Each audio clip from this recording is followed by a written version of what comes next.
Hey guys, it's Jake here, Jake's Trap Line, making some wax dirt. This is my little contraption. Got a weed burner hooked to a propane tank. It's cooking, I like sand, I like to use sand, nice clean sand. That's my preference. You can use dirt that you dig up in your backyard, but I live in an area where there's lots and lots of clay, and the sand takes less wax per gallon to make wax dirt. You can, like I said, it's your preference. I have a weed burner here.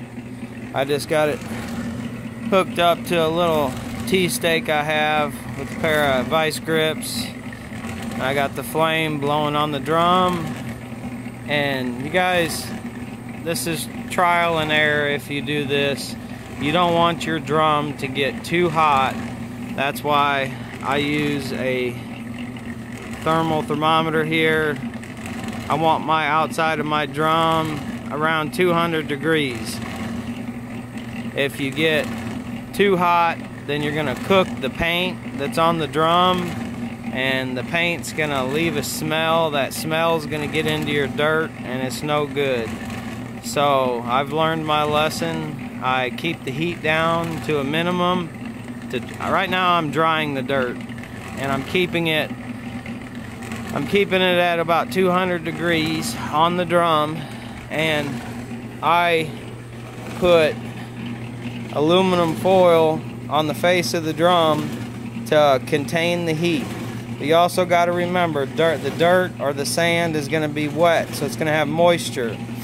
So as you can see, I poke holes in the aluminum foil, my lid there, to let moisture come out. But you can do it without placing something over the front, but it gets hotter quicker and dries it out faster, so you're using less propane. But this is the way that I do it. There's several different ways to do it. This is turning the sand, and as it turns, it's heating the sand, it's drying it. I'll let it spin like this for about a half hour. I have probably 4 gallons of dirt in there, of wax, or of sand, I'm sorry. For about a half hour, I'll let it turn with that cover on, and with that cover on, it'll help it heat up quicker. And then when I take the cover off, you'll notice that a bunch of steam will come out, and basically you want to dry the dirt until the steam stops to come out, because once there's no more steam, there's no more moisture. Once it's at that point, then I will add my wax. I will get back with you in a little bit and show you how I go from here. Hey, we're back here again. It's Jake. See all the smoke coming off? I got lots of smoke, moisture running off. I'm pulling this aluminum foil off so all the moisture can release out of the dirt. Get this all off of my mixer. Nice dollar store aluminum foil. It's real cheap and thin, but cheap is the key word when you're trapping. Alright, see, smoking. You don't want to keep this shut off for long when you got heat on, so I'm going to turn it back on.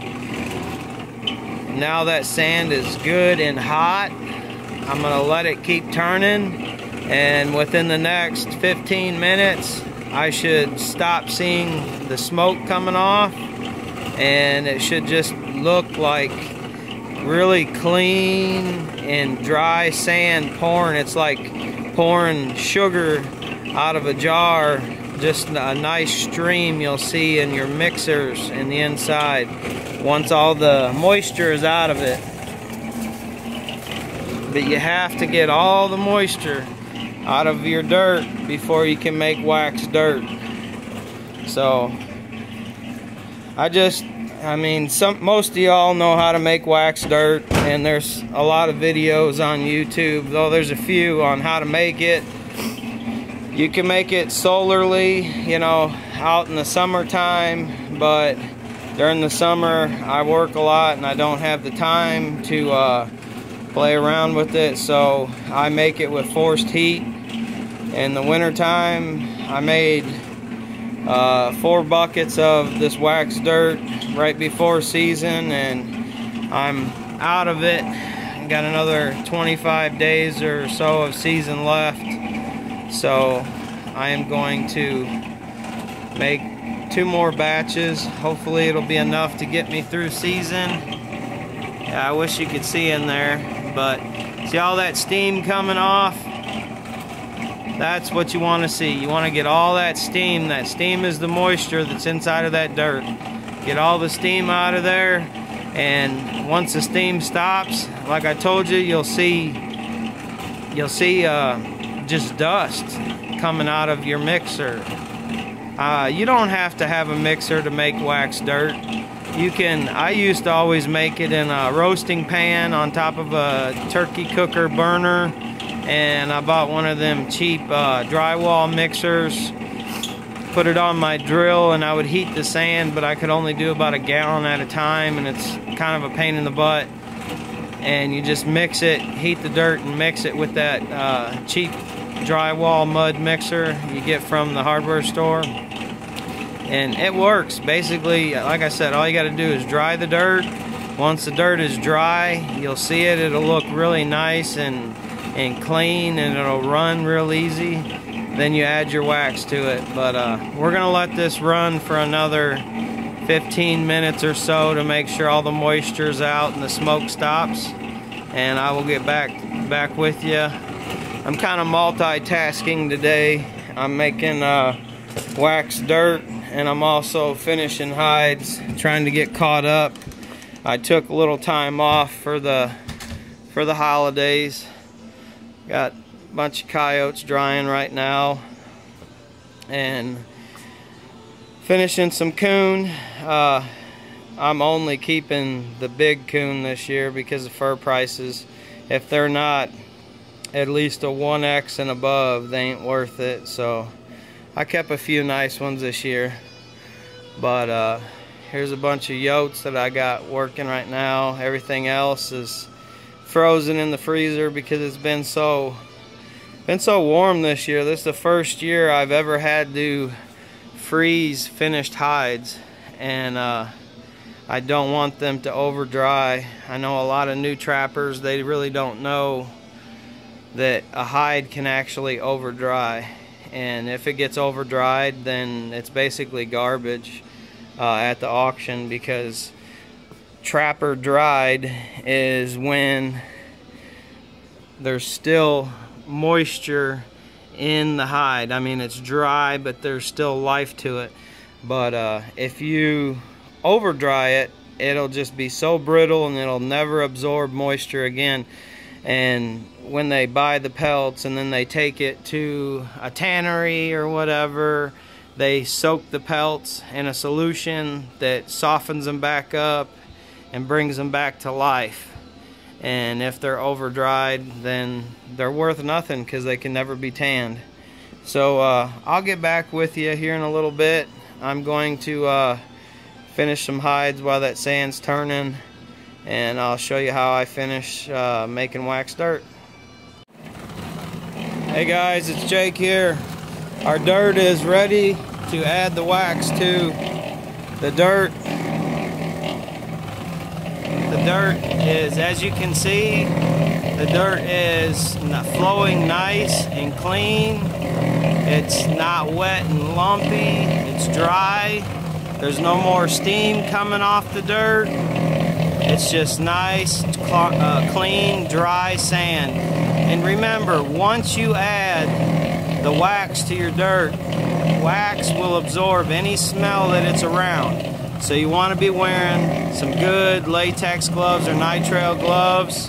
I have my flake wax here. This is flake wax.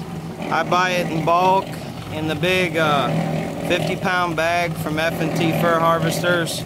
In that bag, one bag will last me about 3 years of making dirt or more.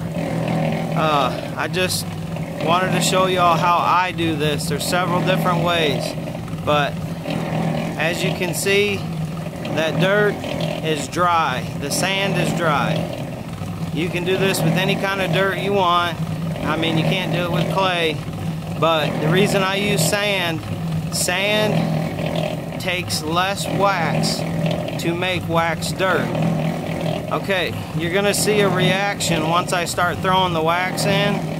The dirt right now, the wax, it's dry. It's got that dry color. And what you want is it to look wet again. All I do, I'm not real precise, but I take a handful and I throw it in, and you'll watch the dirt. It'll start to change. It'll start to look wet again. As soon as that dirt looks wet again, you're good. There's 2 handfuls. There's a precise calculation where you add so many pounds per gallon, but I like to do it my own way. It saves me wax. Like I said, the sand takes less wax to make wax dirt. Other dirt, depending on the dirt, is more porous, and it takes more wax to coat and be absorbed into the dirt. It's starting to look wet. I don't have enough in there. I need to add some more. There's 3 handfuls. Like I said, I have about 4 gallons of dirt in this mixer right now. And if you watch, you'll see the reaction. Usually takes about 4 to 5 handfuls, depending on how much dirt I put in there or sand. Like I said, I buy the wax in bulk, and I break it up into little baggies, so I ain't carrying around a 50-pound bag of wax. But you can watch the dirt. It's starting to look wet again. Once it looks wet again, that means you have enough wax into it. So that's another reason you don't want to overheat your dirt or your mixer. I do this nice and slow, because if you overheat it, I mean, obviously the concrete mixer is painted. It's okay if the outside of the paint where your burner's at kind of makes it black on the outside. That's fine. That's just soot from the heat. But if you heat up your drum too much, you'll cook your paint on the inside, and the smell of the paint will impregnate your dirt, making it bad for trapping, because the coyotes and the fox will smell it. See how it's pouring? It's pouring like it's wet again, and I've pretty much achieved what I want. It's not running like it was, it's running like it was wet. I eyeball it. You can follow a formula if you want, but this is how I do it. Once that gets good and mixed, I think I have plenty of wax in there. Plenty of wax in there.